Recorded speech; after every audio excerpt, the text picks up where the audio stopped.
이제 주기도문 두 번째 시간입니다. 지난주에는 주기도문 전체에 대해서 우리가 살펴보았습니다. 주기도문은 가장 중요한 것은 주님께서 우리에게 가르쳐 주신 기도문이기 때문에 가장 중요합니다. 우리가 여러 가지 내용으로 기도를 드리지만 가장 모범적이고 또 빠져서는 안 되고 해야 되고 그 기도가 바로 주기도문이죠. 그래서 기도의 그 내용 측면에서 이 주기도문은 굉장히 중요합니다. 그래서 우리가 이 내용을 잘 알아야 되겠습니다. 깊이 있게 그 내용을 이해하고 주기도문을 드릴 때마다 뜻을 가지고 드려야 하겠습니다. 주기도문은 그렇게 길지는 않습니다.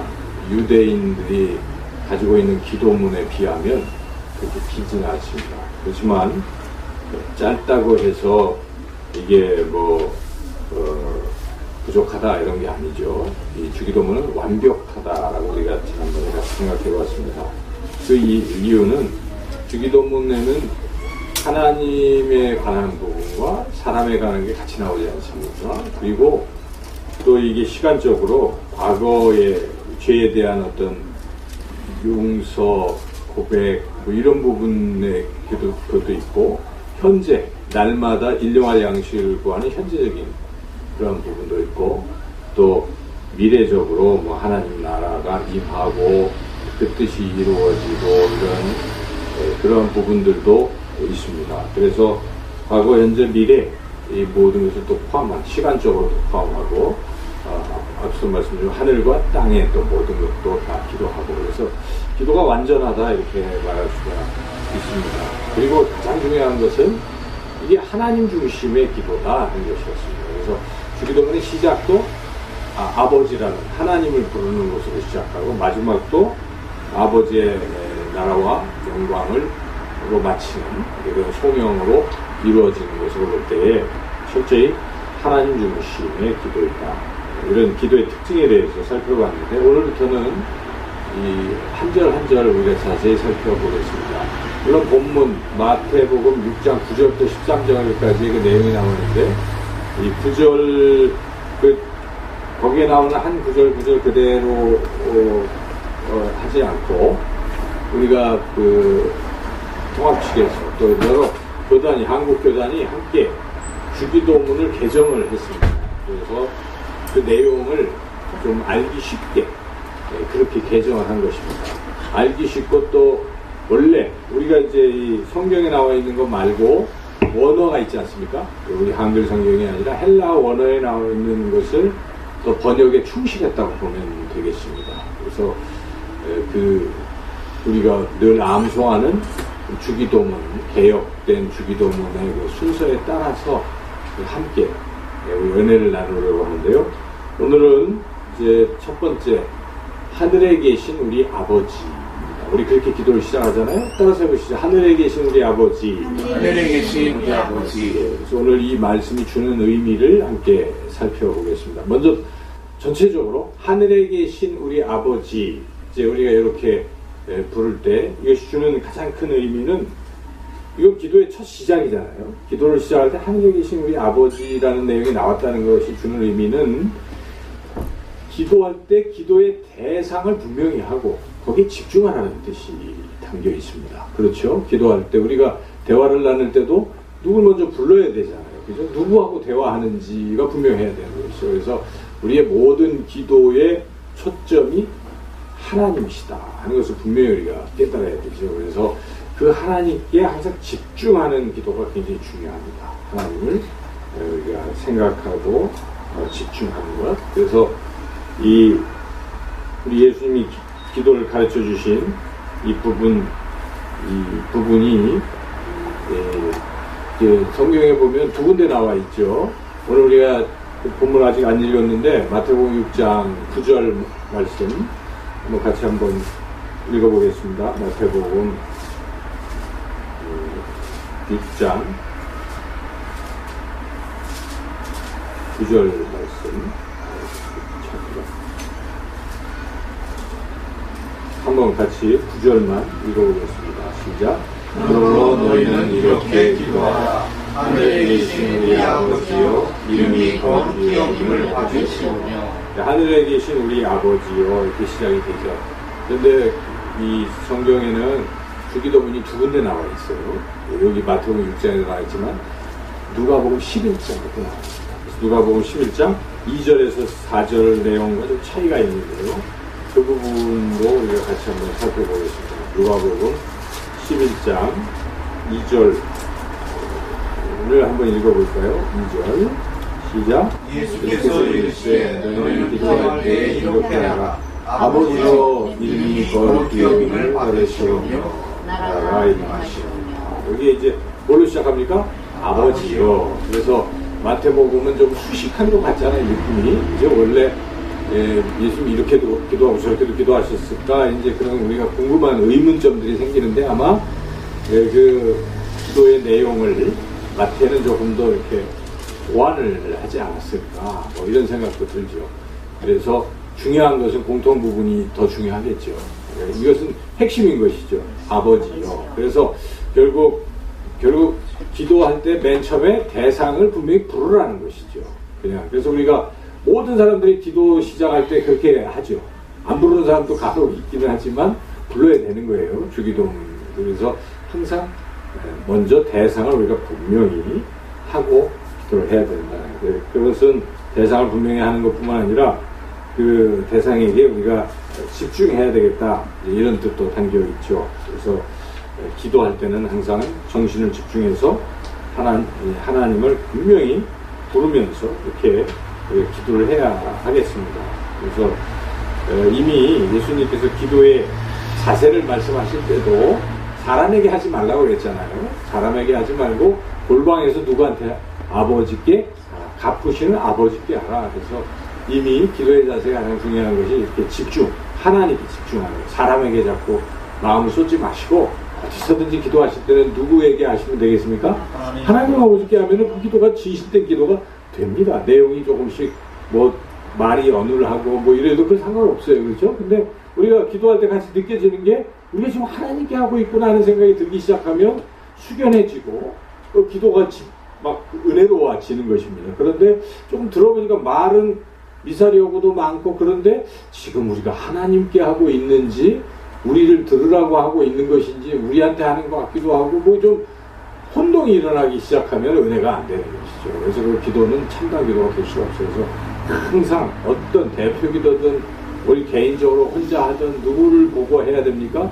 하나님 보고 집중해서 기도하는 거. 이것만큼 중요한 것은 없다 하겠습니다. 그래서 첫째는 전체적으로 하늘에 계신 우리 아버지 할 때 첫 부분에 나왔을 때 이렇게 부르는 것으로 봤을 때 우리가 기도에 집중해야 되겠다는 교훈을 분명히 얻을 수가 있습니다. 이제 한 절 한 절을 우리가 이제 생각해 봐야 되는데 하늘에 계신 우리 아버지 이 순서보다도 헬라어 원어에 나온 순서를 보는 게 더 중요합니다. 왜냐하면 그게 진짜 예수님이 하신 말씀이잖아요. 헬라어에. 그래서 예수님은 어떻게 말씀하셨을까? 예수님이 하신 말씀 이 헬라어에서는 이렇게 그것을 기록하고 있습니다. 파테르 헤몬 호엔 토이스 우라노이스. 이게 이제 파테르부터 나오거든요. 이게 영어로 한다면 이게 한국말로 한다면 아버지 이렇게 하는 거예요. 아버지요. 파테르는 호칭이거든요. 아버지요 이렇게 나오는 것이죠. 그리고 헤몬은 우리의 이런 뜻입니다. 그리고 호엔 토이스 우라노이스라는 것은 하늘에 있는 하늘에 계신 이런 것이에요. 그러니까 순서가 뭡니까? 아버지요 우리의 하늘에 계신 이런 순서로 되어 있는 것입니다. 그래서 이런 순서가 중요한 거예요. 원래 이 영어든 뭐든지 이게 먼저 나오는 게 상당히 중요한 의미가 있습니다. 그래서 이미 아까도 우리가 살펴봤지만 누가복음 11장에 뭐만 나옵니까? 아버지. 그러니까 이게 아버지어가 가장 중요한 대목이겠죠. 처음 그러니까 우리가 기도할 때 그러잖아요. 막 하늘에 전지전능하신 뭐 모든 걸 수식어로 붙이지만 사실 맨 끝에 뭘로 끝나야 돼요? 아버지를 불러야 되는 것이 아버지. 그러니까 짧게 그냥 아버지 이렇게 해도 되는 것입니다. 우리 다 알잖아요. 아버지 하면 지금 자기 아버지를 부른다고 생각하는 사람이 어떻게 있어요? 아버지요. 이러면 하나님 부르는 것입니다. 하나님 아버지. 그래서 우리 아버지의 부분이 제일 중요하다 이렇게 생각하고 우리가 아버지 부분을 먼저 생각해 본다면 이 하나님을 아버지로 부른다는 것은요, 예수님 당시에는 참 상상하기가 어려운 일입니다. 물론 구약에 아버지로 부른 부분이 몇 구절이 나와 있지만 이스라엘 백성들은 하나님을 아버지로 생각하는 게 그렇게 많은 일이 아닙니다. 좀 어렵게 생각하죠. 그래서 하나님의 이름도 함부로 못 불렀습니다. 이스라엘 사람들은 성경에도 하나님, 야훼 이런 게 나오면 어떡합니까? 목욕 제기하고 그거를 이렇게 감히 그렇게 대한다는 것이죠. 그리고 아예 글자 자체에다가 함부로 부르지 못하도록 거기에 용어를 거기 이제 그게 모음 같은 게 원래는 없었는데 모음을 붙였거든요. 근데 모음이 안 붙어 있는 거예요. 야훼는 그게 이렇게 돼 있잖아요. 거기는 모음이 없어요. 모음이 그 부분은. 그래서 학자들이 어떻게 불렀을까를 모르는 것입니다. 몰라요. 그래서 이거를 어떻게 발음하지 못합니다. 그래서 이것을 우리는 뭐라고 발음하고 있냐면 여호와로 발음하고 있습니다. 하나님을. 근데 이 카톨릭에서는 야훼라고 발음합니다. 야훼 하나. 어떻게 봤느냐? 학자들은 야훼가 좀 가깝다라고 이야기하는 게 사실이에요. 야훼. 모르죠. 단지 우리가 붙이는 것은 그 70인역에서는 아도나이라고 부릅니다. 그냥 주님이라고 불러요. 근데 아도나이의 그 모음을 따서 이쪽 히브리어 자음이나 같이 붙여보니까 여호와 이렇게 되는 거예요. 그래서 여호와. 근데 그것을 야훼가 맞지 않냐 이렇게 또 저는 뭐 잘 모르지만 학자들은 그렇게 부르는 것이죠. 우리가 여호와 하나님이라고 부르던 야훼 하나님이라고 부르던 여하튼 이스라엘 사람들은 그 이름 부르는 것을 매우 두려워했다 정도로 하나님을 그렇게 대했기 때문에 그들이 하나님을 아버지라고 부른다는 것은 상상하기가 어려운 것이죠. 우리가 이번 요번 말씀인가 다음 말씀에 보면은 너희를 친아버지라고 불렀다고 이제 난리가 나잖아요.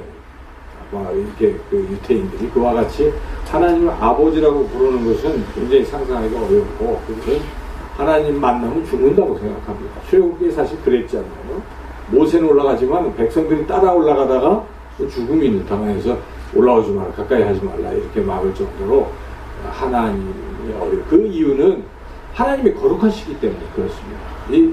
그 거룩하지 못한 죄인이 하나님 앞에 나아간다는 건 그렇게 쉬운 일이 아닌 것이죠. 그래서 하나님을 아버지라고 부른다는 것은 굉장히 파격적인 일인데 우리 예수님께서 지금 뭐라고 기도를 가르쳐 주십니까? 예수님도 하나님을 아버지라고 부르셨지만은 제자들에게 기도 가르쳐 주세요 하는 제자들에게 이렇게 기도하라고 가르쳐 주신 내용이 뭐라고 하나님을 뭐라고 부르라고 가르칩니까? 아버지라고 부르라고 하는 것입니다. 이것은 놀라운 특권입니다. 하나님을 아버지라고 부를 수 있다는 것은 정말 대단한 일이죠. 아무나 하나님을 아버지라고 부를 수가 없습니다. 오직 성령, 하나님을 아버지라고 부르는 예수 그리스도의 영, 아들의 영이 있는 사람들만 하나님을 아버지라고 부를 수 있는 것입니다. 그래서 사도 바울이 이것을 분명하게 선포하고 있습니다. 갈라디아서 4장 6절에 이렇게 기록되어 있죠. 너희가 아들이므로 하나님이 그 아들의 영을 우리 마음 가운데 보내사 아빠 아버지라 부르게 하셨느니라 이렇게 기록되어 있어요. 그래서 우리가 아들이 된 것입니다. 예수님을 통해서 십자가 사건을 통해서 우리가 하나님의 믿는 자들에게 영접하는 자, 곧 그 이름을 믿는 자들에게 하나님의 자녀가 되는 권세를 주셨으니 물론 예수님이 친아들이시고 우리는 양자잖아요. 양자 이렇게 채택된 양자이지만 그래도 우리가 아들인 것이죠. 그래서 진짜 친아들이신 예수님의 영 성령께서 우리 안에 거하시면서 우리로 하여금 너희도 하나님을 뭐라고 부르라고 하고 있습니까? 아버지라고 부르라고, 아빠 아버지라고 부르라고 그렇게 하신다 하는 것입니다. 그리고 예수님께서 제자들에게 하나님을 아버지라고 부르라고 가르쳐 주셨다는 사실이죠. 이게 은혜의 부분입니다. 이스라엘 사람들과 비교해 볼 때 우리는 정말 은혜 가운데 사는 사람입니다. 그래서 우리가 하나님을 아버지라고 부르는 건 정말 귀한 일이고 특권이기 때문에 늘 불러야 돼요. 하나님을 아버지 얼마나 좋습니까? 아버지라고 부를 때마다 우리의 마음은 기쁨으로 넘칠 것입니다. 정말 좋고요. 이것은 하나님 아버지가 어떤 분이신지를 우리가 깊이 알면 알수록 어떻게 됩니까? 아버지라고 부를 때 그 의미가 좋아지는 것이죠. 우리가 육신의 아버지도 아버지가 좋게 느껴지면 아버지 생각만 해도 기쁘잖아요. 근데 뭐 물론 육신의 아버지가 좀 그러면 좀 아버지 부르기 좀 그렇긴 하지만 그러나 하나님 아버지는 정말 좋으신 분이세요. 그래서 우리가 하나님 아버지 부를 때마다 정말 다 모든 근심 걱정 다 떠나고 기쁨이 넘치고 의지가 되고 뭐 그런 것입니다. 왜 그러냐면 하나님 아버지는 첫째는 생명을 주시기 때문에 그런 생명의 근원이시기 때문에 그렇죠. 우리가 육신의 아버지가 아무리 좀 내 마음에 안 들고 나쁠지라도 우리가 그래도 아버지로 인정하는 부분은 뭡니까? 그래도 나를 낳게 하신 분이기 때문에 우리가 하나님을 아버지라고 부르고 그렇게 대하잖아요. 그런데 생명을 주셨기 때문에 그런데 하나님 아버지는 바로 생명의 근원이 되시는 것이죠. 우주 만물을 만드신 그런 분이시기 때문에 바로 나를 존재케 하시는 분. 그래서 우리가 하나님을 아버지라고 부를 때는 육신의 아버지를 넘어서 생명의 근원 되신 아버지라고 우리가 믿고 느끼는 것입니다. 아버지 할 때 나의 모든 것을 주신 아버지 이렇게 느끼는 것이. 둘째, 아버지라고 부를 때는 하나님이 사랑이시다고 우리가 느끼는 것이죠. 아버지는 사랑이신 것입니다. 육신의 아버지도 가만히 생각해 보면 그 사랑이 지극합니다. 물론 우리는 어머니가 더 큰 사랑을 주시는 걸로 또 사실 그런 부분도 없는 것은 아니지만 그렇다고 해서 아버지가 사랑하지 않는 것입니다. 제가 자녀를 사랑할 때 보면 아버지로서 사랑합니다. 굉장히 사랑하는 것이죠. 단지 표현이 좀 서툴거나 그런 것이에요. 그래서 흔히들 그렇게 얘기합니다. 어머니의 눈물과 아버지의 눈물은 질이 다르다. 아버지가 울 때는 2배쯤은 된다. 그 이상의 깊은 애정이 담겨 있다. 말은 안 해도 그런 부분이 있는 것이죠. 그래서 우리가 하나님 우리 인간적인 면에서도 아버지의 사랑이 큰데 우리 하나님의 아버지의 사랑은 엄청나게 크죠. 마태복음 내에서 한 2군데만 우리가 살펴보겠습니다. 마태복음 7장 11절 말씀을 찾아서 함께 읽어보겠습니다. 거기에 하나님 아버지에 대해서 나오고 있는데 마태복음 7장 11절 말씀 같이 한번 읽겠습니다. 시작. 너희가 악한 자라도 좋은 것으로 자식에게 줄 줄 알거든 하물며 하늘에 계신 너희 아버지께서 구하는 자에게 좋은 것으로 주시지 않겠느냐. 그렇잖아요. 여기에 하나님 아버지는 우리에게 자녀가 된 우리에게 가장 좋은 것 모든 것을 아낌없이 주신다는 것입니다. 육신의 아버지도 자녀들에게 자기 가진 걸 자꾸 주려고 하잖아요. 그런데 하물며 하늘에 계신 아버지께서 안 주시겠습니까? 그래서 그 아버지 모든 것을 주시는 게 사랑 아니겠습니까? 우리가 사랑을 뭐라고 얘기할 수 있습니까? 자기 목숨까지도 준다면 그건 지극히 큰 사랑이라고 말하는데 아낌없이 주시는 하나님 아버지. 또 로마서에 보면 자기 아들도 내어주신 분이 무엇을 아끼겠냐 이런 말씀도 있지 않습니까? 그래서 우리가 하나님 아버지 할 때는 모든 것을 주시는 사랑의 아버지로 느껴지는 것이죠. 또 한 군데 찾아보겠습니다. 마태복음 또 이제 10장 29절부터 31절까지 읽어보겠습니다. 10장 29절부터 31절까지 같이 한번 읽어보겠습니다. 시작.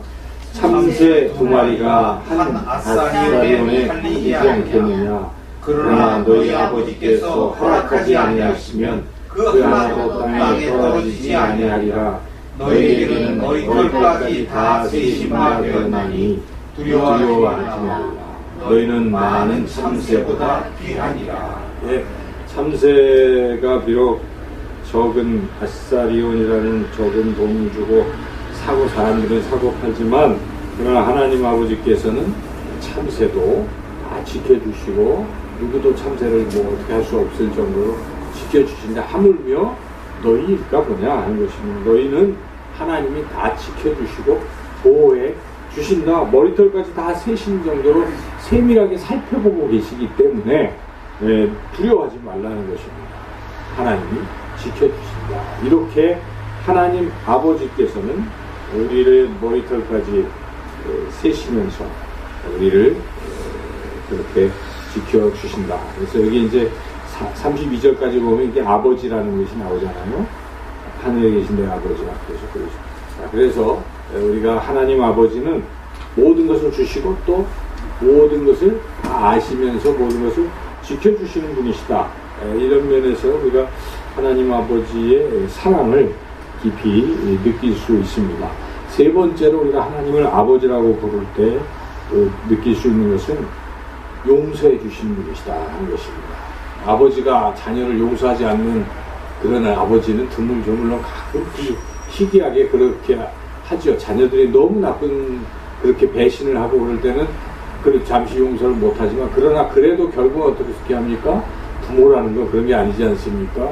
자신을 막 폭력을 행사한 그 자녀들이 감방에 갈까봐 그것을 이렇게 숨기고 아니라고 하는 이런 그 부모들의 우리 모습을 보잖아요. 그만큼 부모는 자녀들이 아무리 잘못해도 용서해 주시는 분이십니다. 성경에 누가복음 15장에 보면 하나님이 아버지가 되시고 그리고 우리 인간들이 이제 첫째 아들, 둘째 아들 이런 비유가 나오잖아요. 예수님 말씀하신 하나님 아버지가 어떤 분이신가를 알려주시는 것입니다. 둘째 아들이 우리가 아는 것처럼 유산 미리 다 달라고 해서 먼 외국에 가서 허랑방탕 탕진하고 돌아오는 그 아들을 괘씸한 그 아들을 이미 다 아버지는 어떻게 했습니까?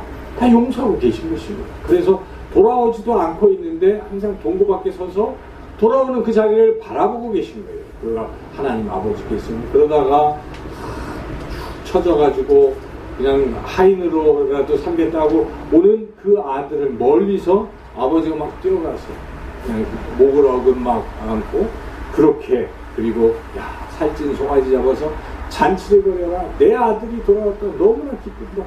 잃었던 내 아들이 돌아왔다. 이렇게 하고 다시 그에게 금가락지를 띄워주고 이게 무슨 말입니까?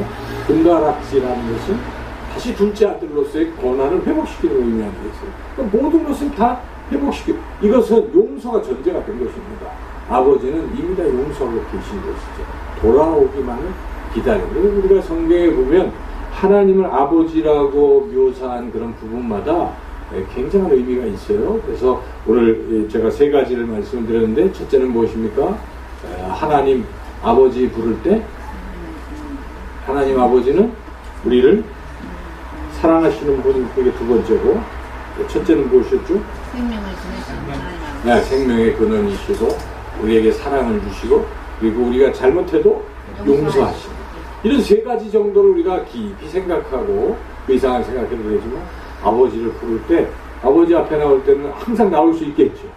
아무리 잘못해도 아버지 앞에 용서하시니까 나오는 거예요. 그리고 너무나 궁핍하고 어려워도 아버지는 채워주실 것이고 또 너무나 두려운 가운데서도 아버지는 나를 보호하실 것이기 때문에 그리고 아버지는 생명까지 주신 가장 고마우신 분 그러한 아버지 이렇게 우리가 느끼고 하나님을 아버지라고 부르는 것입니다. 여러분 하나님은 자주 아버지라고 부르시기를 주님의 이름으로 축원합니다. 우리가 어릴 때는 부모님 어떻게 부릅니까? 자주 부르죠. 아주 애기들은 계속 엄마, 아빠 그 얘기밖에 모르잖아요. 그래서 맨 처음에 배우는 게 엄마, 아빠 그런 것이죠. 그래서 늘상 어릴 때는 그러다가 조금 중학생쯤 되면 어떻습니까? 방문 꼭 걸어 잠그고 들어오지 말라고 그러고 자기만의 세계를 즐기고 뭐 그렇게 살아가는 거예요. 그죠? 그러다가 고등학교 되면 이제 더 심각해지고 대학생 가면은 없는 것처럼 용돈이나 받는 존재 정도로 생각하고 밥도 이렇게 오고 뭐 언제 마주치기도 힘들고 아버지라고 잘 부르지도 않죠. 필요할 때만 아버지 뭐 돈 떨어졌어요 이때만 하고 평상시 상담을 하거나 이런 것도 없어요. 그렇게 하다가 그렇지만 또 인간이 나이가 들면 어떻게 됩니까? 이제 또 아버지를 생각하게 되고 나이 한 40, 50, 60 되면 야 아버지 돌아가시면 아버지가 계셨더라. 그때 지금 이런 상황에 좋은 말씀 해주셨을 때 뒤늦게 그렇게 우리가 이제 후회는 하지만 이 시간이 흘러감에 따라 점차적으로 아버지를 잘 안 부르는 거지. 아빠라는 말도 잘 안 하고 아버지도 안 하고 결국 그렇게 되는데 우리가 자꾸 뭐 하나님은 그래서는 안 돼요. 그죠? 하나님은 애기처럼 그렇게 자주자주 부르시길 축원합니다. 예수님이 하나님을 뭐라고 부르셨을까요? 아바라고 부르셨거든요. 아바 아버지. 근데 옛날 성경에는 아바 아버지. 아바가 아람 말입니다. 근데 그 뜻은 우리나라 말로 번역하면 아빠예요. 아빠.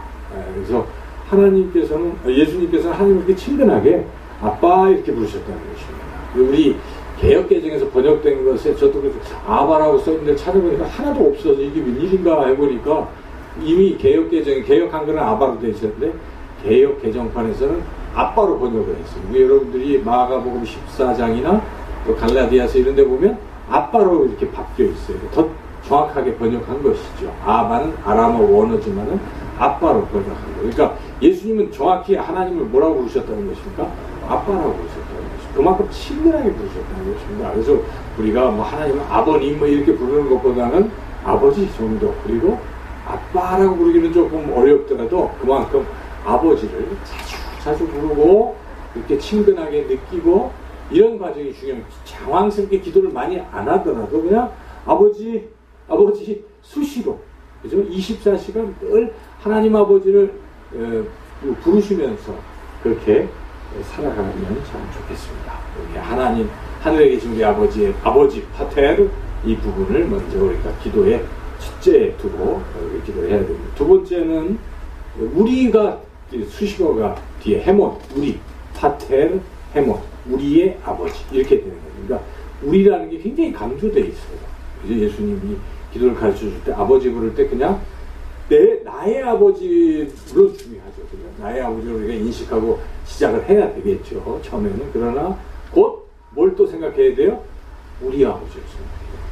공동체성을 굉장히 강조하고 있습니다.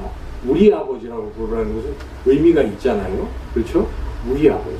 우리가 자녀들이 여러지는데 우리 아버지, 나의 아버지 이런 것보다 우리 아버지 보통 그렇게 하잖아요. 우리나라 이러죠. 이게 왜 우리라고 부르는 것 속에는 뭐가 담겨 있습니까? 공동체 의식이 있는데요. 그래서 우리 예수님이 우리에게 기도할 때는 공동체적 기도를 드릴 필요가 있다라고 분명히 말씀하는 것이죠. 그래서 우리가 항상 이 영상교회 교인들이 서로 뭡니까? 가족이에요. 영적 가족이에요. 그래서 같은 아버지를 모시고 있다. 이런 생각. 우리라는 뜻에 그런 뜻이 있는데, 그래서 한 아버지를 모신 한 가족이다. 이런 생각을 하고, 그리고 또 우리라고 부르는 것은 우리 함께 기도해. 뭡니까? 함께 기도하라는 뜻도 담겨 있는 것이에요. 그렇죠? 우리 아버지 하는 것은 보통 혼자서 우리 아버지 이렇게 기도할 수 없잖아요. 몇 명이 모여야 대표로 기도할 때 우리 아버지 이렇게 기도할 수 있겠죠. 근데 어떤 분들은 기도할 때 그걸 좀 잘 착각을 해가지고 개인 기도를 하고 있는 분들이 혹 있어요. 그래서 막 개인 혼자 잘못한 거 회개하고 있고 그러면 대표 기도가 아니에요. 그래서 어떻게 해야 돼요? 공동체를 끌어안고 기도를 해야 되는 것입니다. 공동체. 우리 교회적인 입장에서 기도를 하는 것입니다. 그래서 그렇게 함께 아파하고 공동체를 생각하고 대변하고 간구하고 이런 의식도 필요합니다. 개인적으로 나 중심의 기도보다는 우리 아버지 하는 그 공동체성의 그런 의미를 가져야 된다는 것을 깨달을 수가 있죠. 그리고 이제 마지막부터 수식어가 무엇입니까? 하늘에 계신. 하늘에 계신. 이 뜻은 하나님 진짜 하늘에 계시다는 말인가? 뭐 이렇게 생각하지만 이 우라노스, 우라노스라는 하늘의 뜻은 마태복음에서는 그냥 뭡니까?